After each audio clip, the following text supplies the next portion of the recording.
So I'm actually here in the middle of Iceland on a day trip out from Reykjavik at the Beacon 2025 conference. And I ran into a very interesting physicist from Riga Technical Institution. Uh, Andris, could you pronounce your full name? Yes, hello, my name is Andris Slavinskis and we are enjoying nice Icelandic weather here.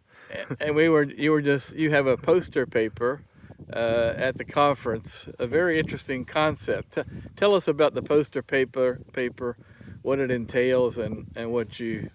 Yeah, sure.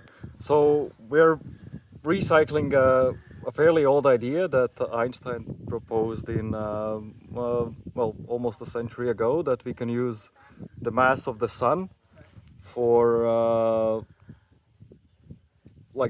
for gravitational lensing. So it would mean that the light that passes near the sun, it would be amplified by, a large factor, and when we go far enough from the sun, we can take advantage of that effect. So the challenge is to go far away from the sun, and we propose to use the electric solar wind sail for that.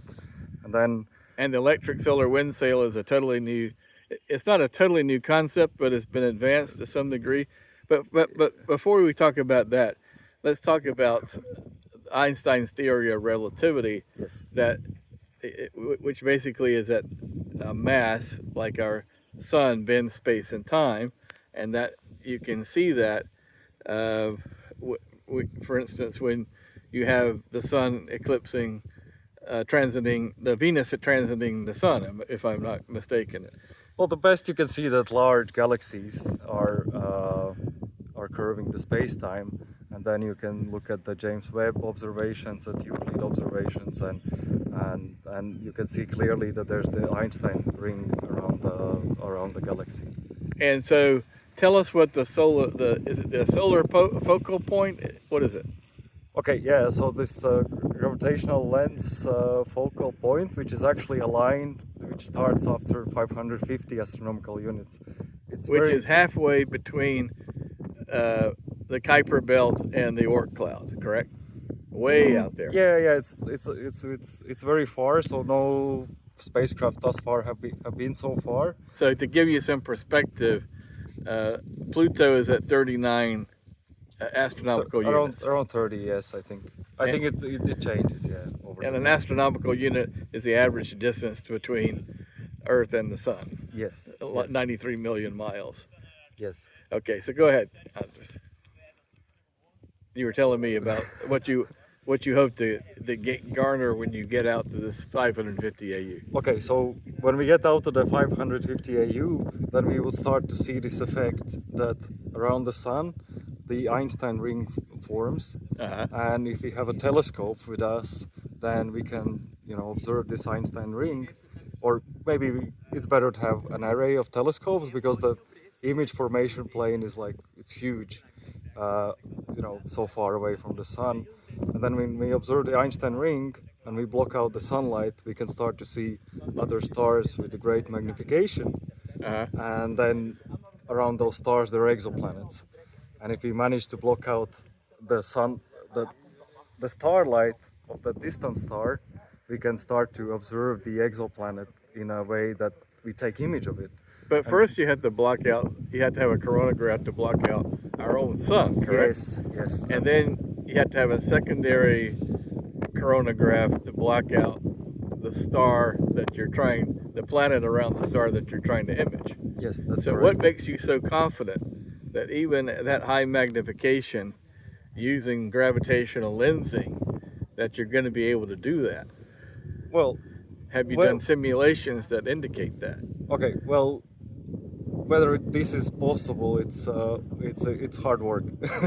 But we are building upon work done at JPL. They had NASA NIAC study where they analyzed this in detail and concluded that we can take resolved images of exoplanets using solar gravitational lensing. And the NIAC is, I can't remember the acronym. NASA Advanced Concepts something. Yeah. Right. It's a Advanced Concepts program, yes, funded by NASA each year.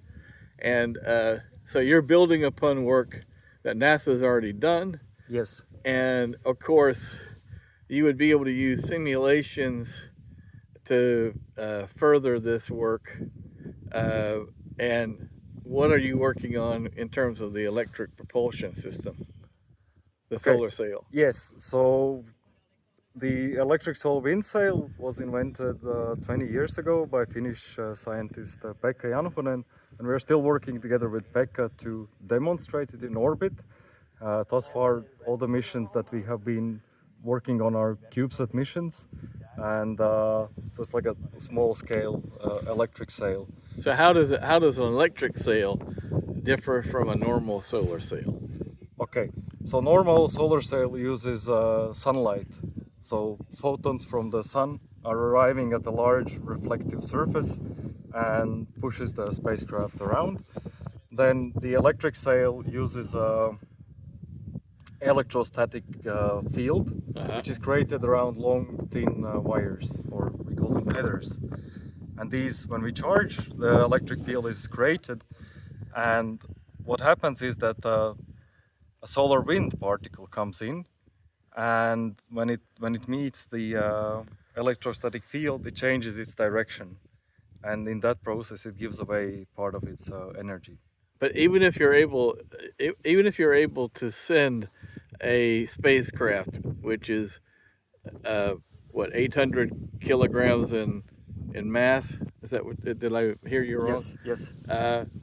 Equal to a 1 meter rather diameter optical telescope, which covers from the UV on through to the near infrared, I would assume.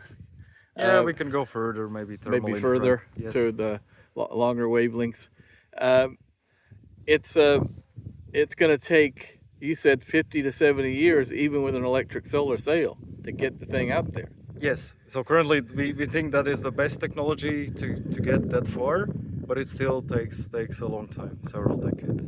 So this is really scientific cathedral building. I mean, Yes, it this is. is not. So what's the most difficult thing? Last question.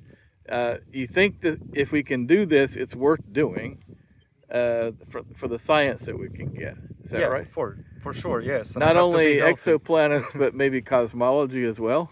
Maybe Early yes. galaxies. Yes. So I mean, basically, if we have some kind of an idea that there's some very interesting exoplanet and we would like to know more about it and get an image of it, then maybe this is our best hope to get like a good high resolution image. You mean so an exoplanet that was, say, within 10 to 15 light years of Earth? Yeah, maybe, yes. So anyway, currently any kind of imaging of exoplanets is limited by the size of our telescopes. Maybe we can put together multiple telescopes, but then still the magnification factor is small.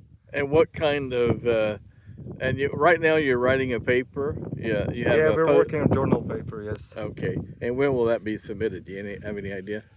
Well, I don't want to speculate, in case we don't get to publish there. But anyway, this is a first step, because this idea, I've heard iterations of it before, and Yes. people have cast aspersions on it. But I applaud you, because I think we need this kind of innovative, out of the box technological thinking if we're going to advance planetary science and astronomy.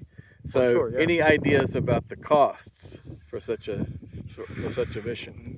Well, tens of, or maybe hundreds of billions. Billions. Yeah. Well, James Webb is 10 billion. Right. So it's definitely several times more And than James that. Webb had a hard time getting funded. So we're talking about an international effort at Yes. least. And maybe let's just be positive and think that as technology improves, the cost for such a mission could come down. Yes, let's hope so. Thanks so much, Andris, for your time and such a beautiful, taking the time to talk to me in such a beautiful location. Yeah. Thanks, Bruce. Look forward to seeing your paper. Thank you.